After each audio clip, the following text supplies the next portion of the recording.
C'est une année en Hollande, donc je n'ai pas parlé de français. Jésus, revêtu de la puissance de l'Esprit, retourna en Galilée et sa réputation gagna toute la région. Il enseignait dans les synagogues et tous lui rendaient gloire. Jésus se rendit à Nazareth, où il avait été élevé, et conformément à son habitude, il entra dans la synagogue le jour du sabbat. Il se leva pour faire la lecture, et on lui remit le livre du prophète Ésaïe. Il le déroula et trouva l'endroit où il était écrit: L'Esprit du Seigneur est sur moi, parce qu'il m'a consacré par onction pour annoncer la bonne nouvelle aux pauvres.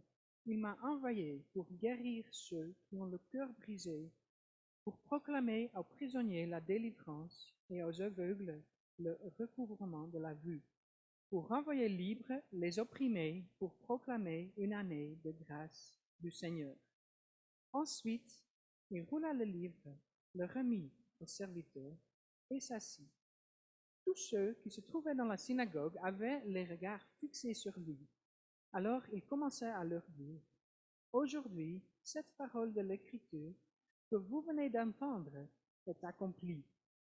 Tout lui rendait témoignage. Ils étaient étonnés des paroles de grâce qui sortaient de sa bouche. Ils disaient: N'est-ce pas le fils de Joseph? Jésus leur dit: Vous allez sans doute me citer ce proverbe: Médecin, guéris-toi toi-même. Et vous me direz: Fais ici, dans ta patrie, tout ce que nous avons appris, tu as fait à Capernaum. Il leur dit encore: Je vous le dis en vérité, aucun prophète n'est bien accueilli dans sa patrie. Je vous le déclare en toute vérité. Il y avait de nombreuses veuves en Israël à l'époque d'Élie, lorsque le ciel a été fermé 3 ans et 6 mois, et qu'il y a eu une grande famine dans tout le pays. Cependant, Élie n'a été envoyé vers aucun d'elles, mais seulement vers une veuve de Sarepta dans le pays de Sidon. Il y avait aussi nombreux lépreux en Israël à l'époque du prophète Élisée, et cependant, aucun d'eux n'a été purifié, mais seulement Naaman le Syrien.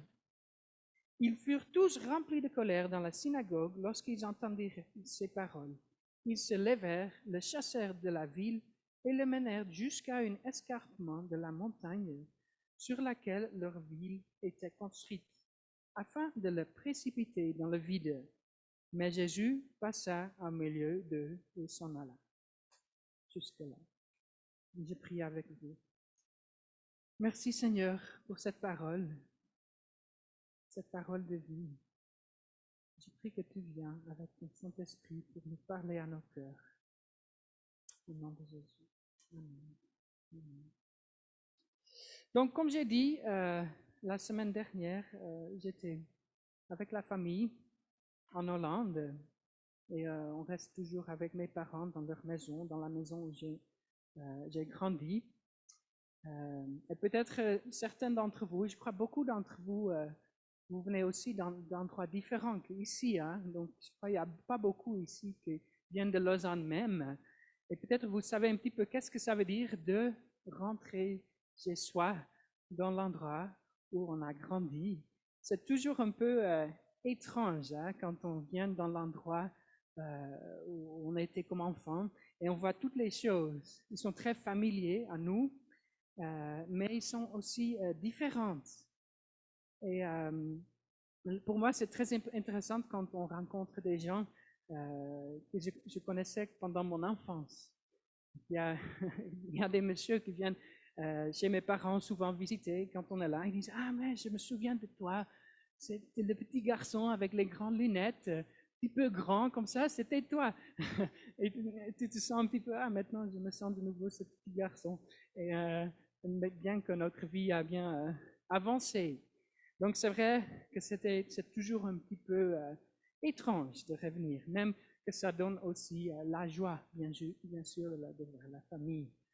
Et peut-être pour Jésus, c'était aussi un petit peu comme ça quand il est venu à Nazareth, parce qu'il avait grandi à Nazareth. Donc on va parler de 3 points ce matin et j'essaie de ne pas faire long parce qu'on a des témoignages aussi.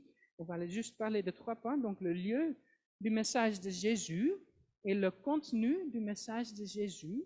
Et après, la réponse au message de Jésus. Donc, le lieu du message, le contenu du message et la réponse au message de Jésus. Donc, le lieu du message, c'était Nazareth. Ici, peut-être vous avez déjà visité Israël. Sinon, vous voyez ici la carte d'Israël. Et Nazareth, en fait, c'est ici.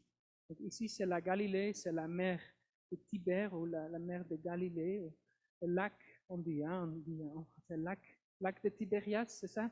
Voilà, c'est ici. Et Nazareth, c'est quelques kilomètres plus loin. Donc Jésus, il a été né à Bethléem, vous savez bien, mais seulement parce que ses parents devaient faire un voyage difficile jusqu'à Bethléem. Alors, après, ils sont rentrés de Bethléem à Nazareth et Jésus a grandi dans ce petit village. Alors, Nazareth, c'était dans l'Empire romain. Et où c'était le centre de l'Empire romain? C'était la ville de Rome, bien sûr. Donc, en fait, Israël, dans l'Empire romain, c'était juste un petit coin de l'Empire, un petit coin pas très important, peut-être le moins important dans l'Empire, c'était Israël. Mais en Israël même, qu'est-ce que c'était le centre d'Israël? C'était Jérusalem, en Judée. Donc, Jérusalem, c'était le centre d'Israël. Et pour tous ceux du judaïsme, Jérusalem, c'était le centre, c'était la ville principale. Et pour les gens de Judée, la Galilée, c'était un petit peu un trou perdu, un lieu de fermiers ignorants. Un petit peu la vallée vers le Valais de là-bas, un petit peu comme ça. C'était vraiment, on ne peut pas trop aller là-bas parce que c'est trop loin, c'est un petit peu ignorant les gens là-bas.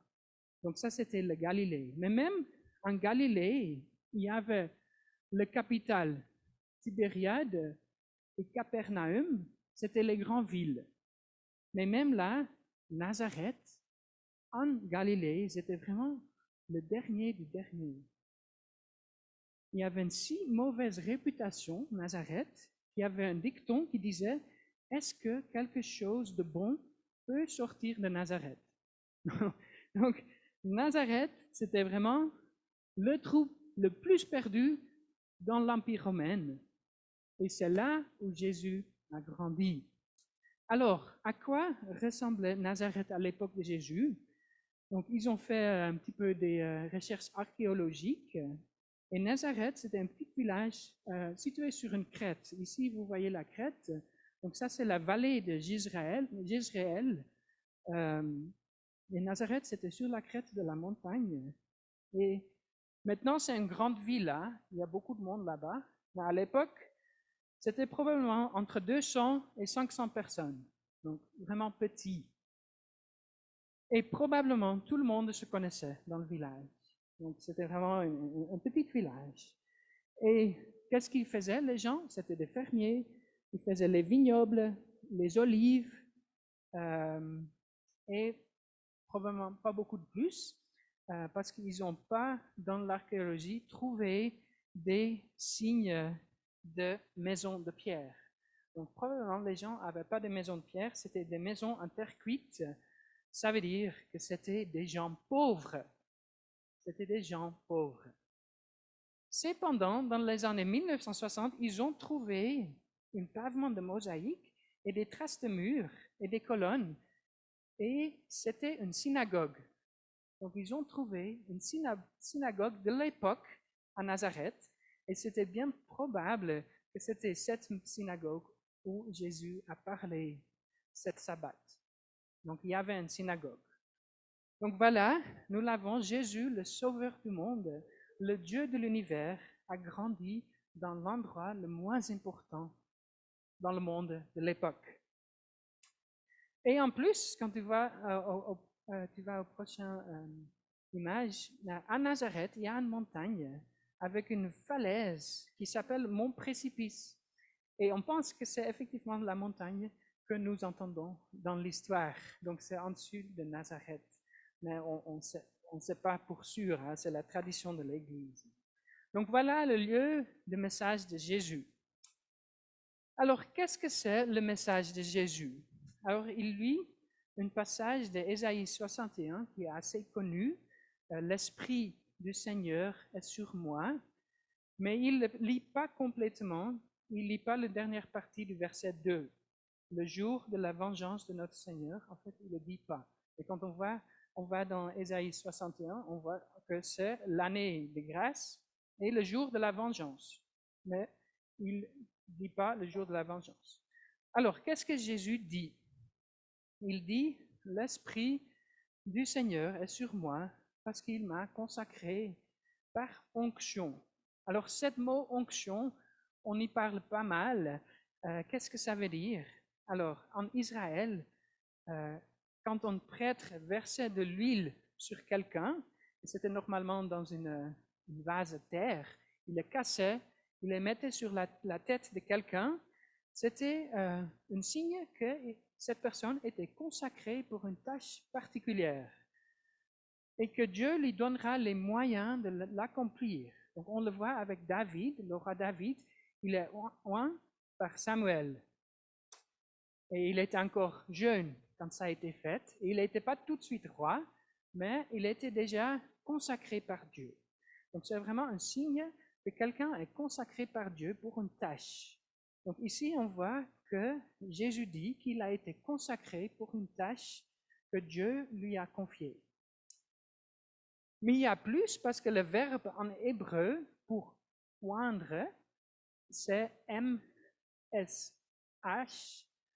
qui est aussi à la racine du mot messia, messie. Donc en fait, d'être oint, ça veut dire messie. Ici, on le voit, hein, Messiah, oint, rendu en grec par Christos. Donc Christ, ça veut dire oint. Donc en fait, c'est le nom de Jésus. Jésus, il est oint, c'est Jésus-Christ.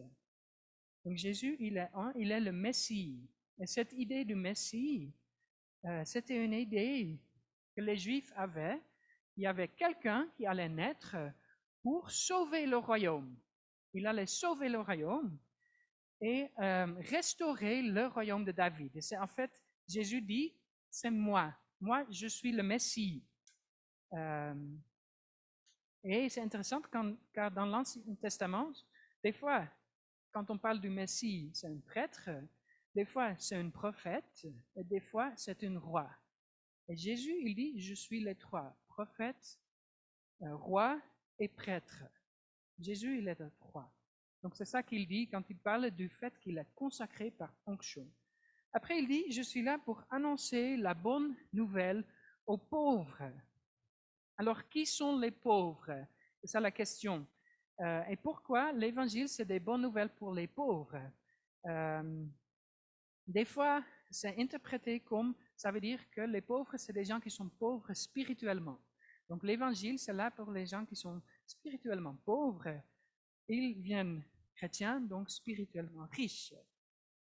Et cela est vrai, mais il y a plus parce que l'évangile, c'est aussi une bonne nouvelle pour les pauvres économiquement.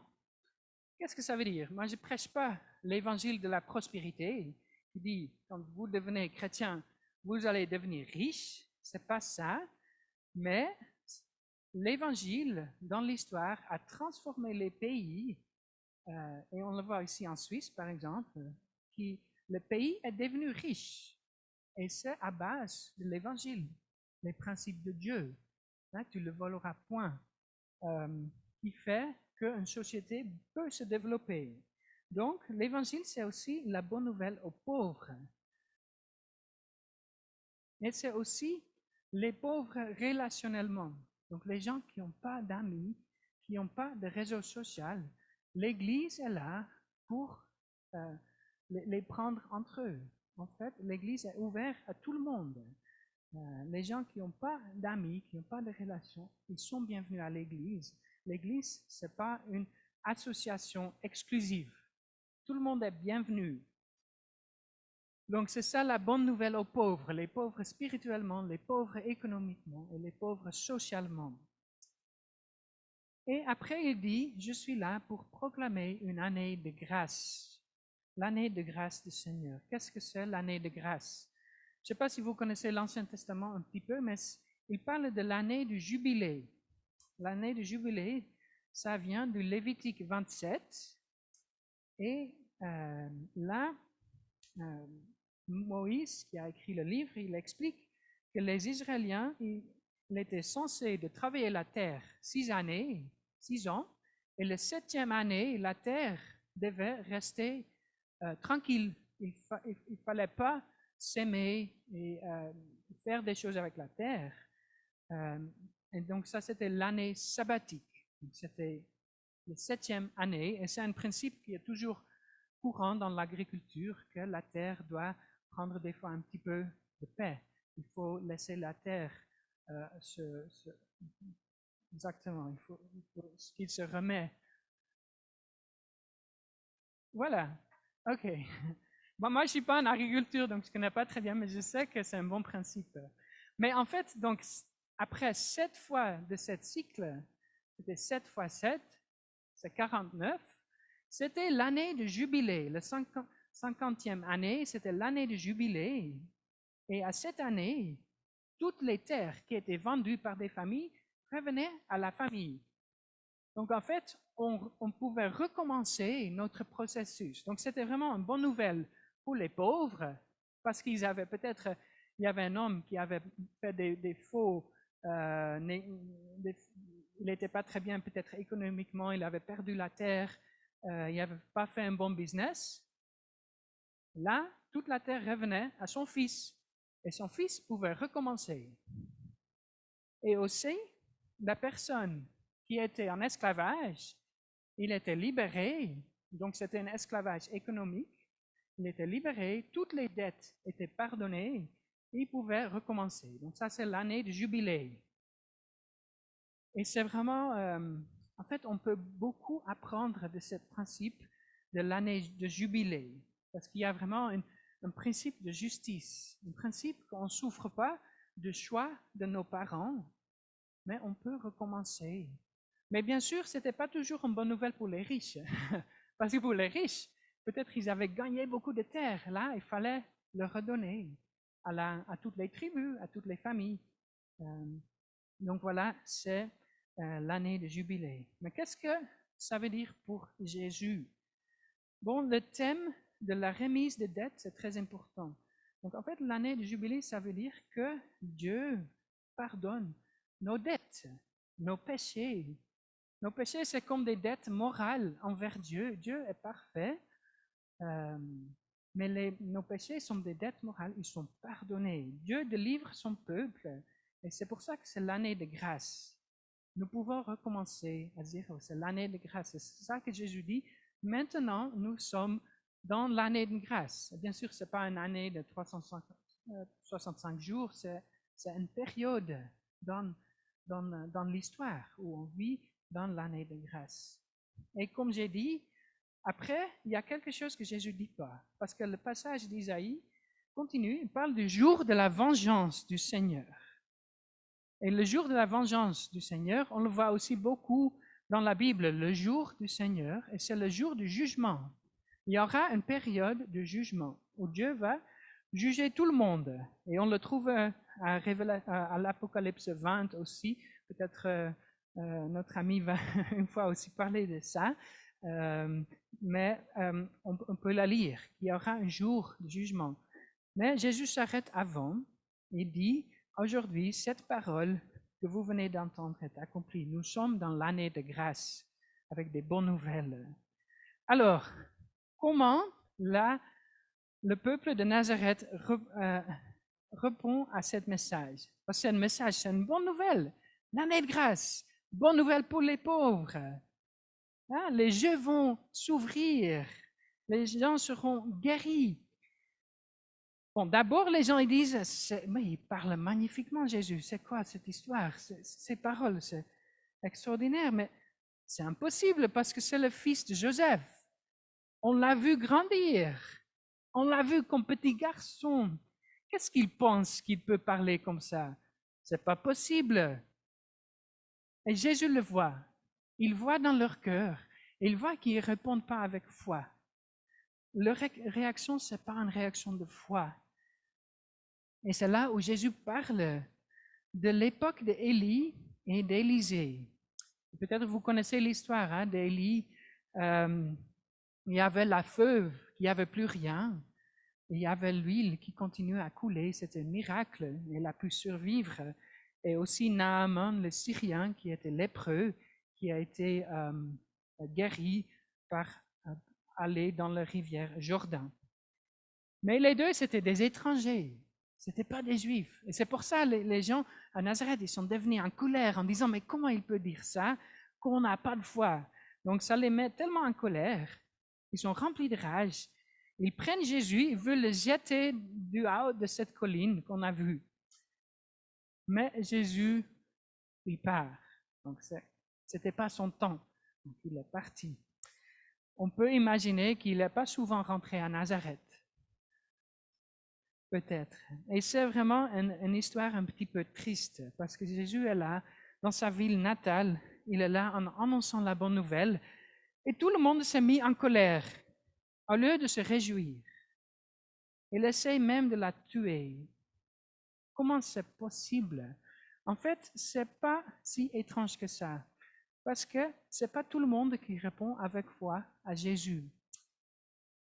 Pendant son séjour sur terre, il y avait même ses frères qui n'ont pas cru en lui. Il y avait le frère Jacques. On entend dans le livre des Actes le frère Jacques, mais pendant les évangiles, on n'entend rien. Ils ne croyaient pas en Jésus. Sûrement, ils ont entendu l'histoire de leur mère, de Marie, de l'ange qui l'a parlé, etc., mais ils n'ont pas cru. C'était qu'après la mort et la résurrection de Jésus. Donc, ce n'est pas tout le monde qui répond avec foi à Dieu. C'est même, on voit dans le ministère de Jésus que le premier à confesser, c'est aussi une femme étrangère, c'est la femme de Samarie qui le reconnaît comme sauveur. Donc, ce n'était même pas les Juifs. Et c'est ça le royaume de Dieu, c'est un royaume à l'envers. Donc, les premiers sont les derniers. Le premier, c'est une femme samaritaine. Le dernier, c'est le frère de Jésus. Et les derniers sont les premiers. Donc, l'évangile, c'est une bonne nouvelle pour les pauvres et les faibles, mais des fois une mauvaise nouvelle pour les riches et les puissants. Parce que les humbles seront relevés, mais les orgueilleux seront humiliés. Et des fois, ça fait... les gens, ils ne répondent pas, parce que ça fait peur. Ça fait peur. Et comment c'est pour nous, lorsque la bonne nouvelle de Jésus est annoncée? Quand on entend que c'est l'année de grâce, qu'est-ce que c'est notre réponse? Moi, j'ai aussi un petit peu pensé à ça. Est-ce que moi, je réponds en foi quand j'entends ça?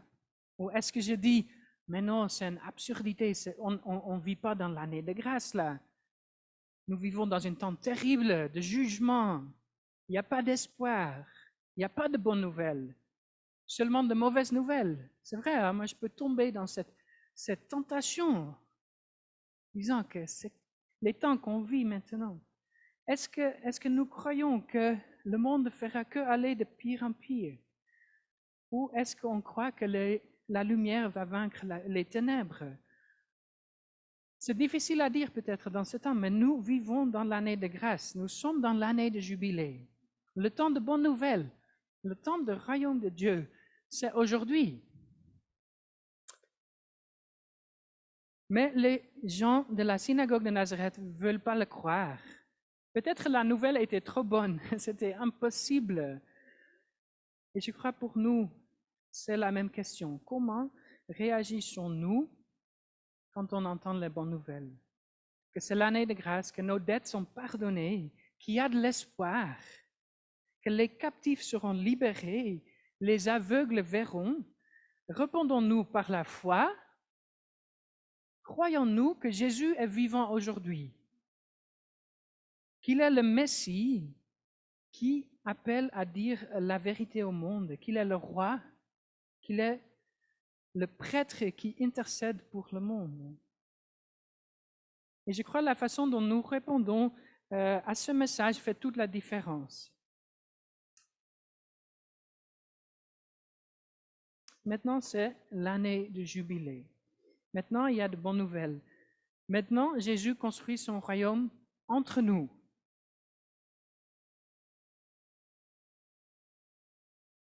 Nous ne regardons pas les circonstances, mais nous regardons celui qui est plus grand que des circonstances. Et je crois que ça, c'est un défi dans ce temps. Parce que des fois, les circonstances, ça peut nous bouleverser. Et c'est là où la Bible parle, et tu peux juste revenir à cette partie. Dieudonné, on n'avait pas parlé de ça, hein, mais en fait, il a lu de Romains aussi que quand on entend la parole, on écoute avec foi. Et moi j'avais pris de Galatiens 3:5, vous le voyez aussi en grec, c'est ek akoupistus, entendre ou écouter avec foi.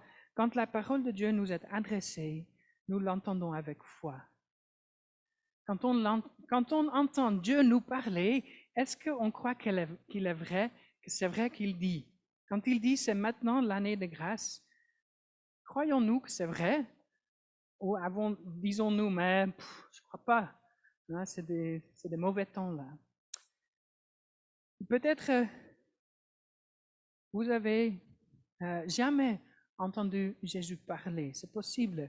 Peut-être aujourd'hui c'est la première fois. Vous entendez dire que c'est l'année de grâce, que la grâce existe pour que vous soyez acceptés dans la famille de Dieu. Peut-être vous ne le croyez pas. Vous dites c'est impossible, pour moi c'est impossible. Il y a une bonne nouvelle, c'est pas impossible. Peut-être vous n'avez pas la foi. Dieu nous donne la foi. Il le dit, hein, quand vous n'avez pas la foi, demande-moi et je vous donne la foi. Ou peut-être vous connaissez déjà Jésus et il vous a parlé personnellement quelque chose, mais vous ne pouvez pas le croire. Vous résistez, comme les gens de Nazareth. Vous dites, ah mais non, Dieu non, je ne peux pas le croire. Alors, prie à Dieu qu'il fait votre cœur. Il change votre cœur. Ou peut-être vous regardez le monde et vous pensez que ça va de pire en pire. Nous ne vivons pas dans l'année de grâce, mais plutôt dans le jour de vengeance. Des fois, on peut avoir cette idée. Mais il y a de bonnes nouvelles. On est toujours dans l'année de grâce. Ou peut-être on regarde l'Église. On regarde l'Église et on dit, on pense, ah, ça ne va jamais aller nulle part. On est juste tellement petit dans le coin là. La fin de l'Église est proche. Je n'y crois plus. Mais Jésus peut nous donner la foi. Il va aider son Église. Son Église ne va jamais disparaître. On le voit dans l'histoire, hein, tous les empires, l'Empire romain, tout ça, tout est parti. Mais l'Église est toujours là. Donc peut-être, et j'ai pensé un petit peu à ça, peut-être ça parle à quelques-uns d'entre vous que Jésus ou Dieu vous a parlé de quelque chose, mais vous n'avez pas la foi. Vous n'avez pas la foi peut-être pour ces temps difficiles.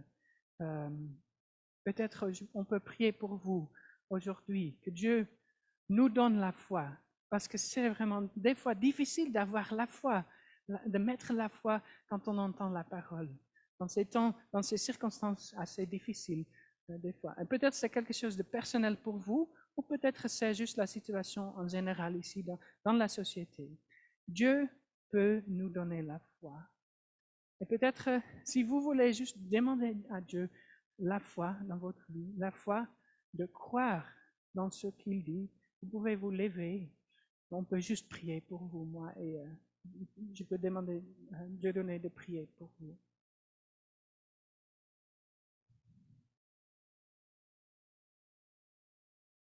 Merci au Seigneur pour ta parole ce matin.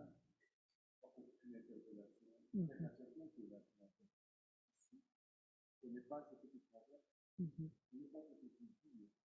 Mais ce matin, j'aimerais te dire que ce n'est pas simplement une lecture comme ça, un roman, mais c'est la parole de Dieu qui a été proclamée ce matin.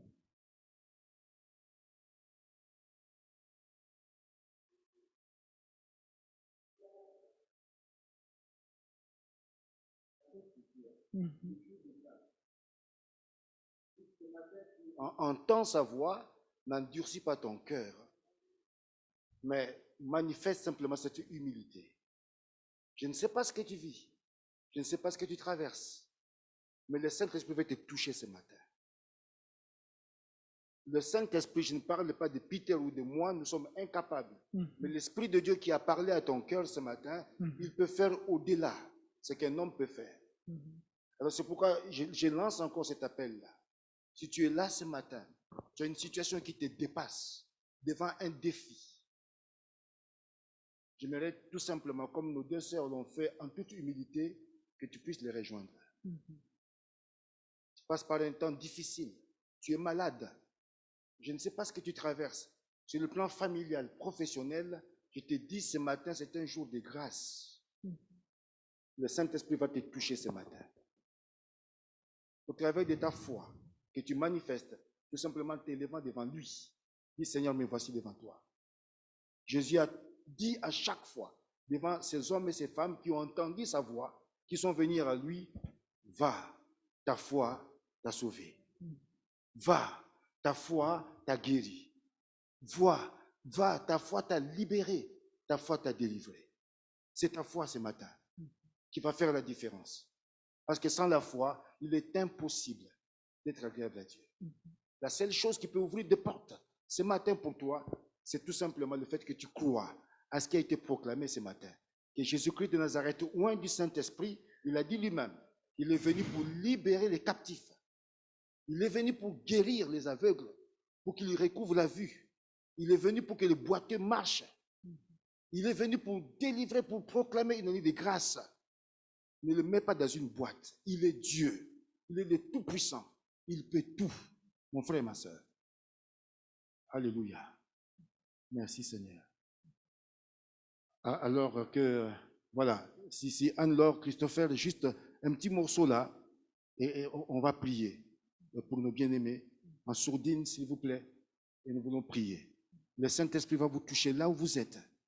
Là où vous êtes. Le Saint-Esprit va vous toucher. Là où vous êtes, c'est votre foi qui va faire la différence ce matin.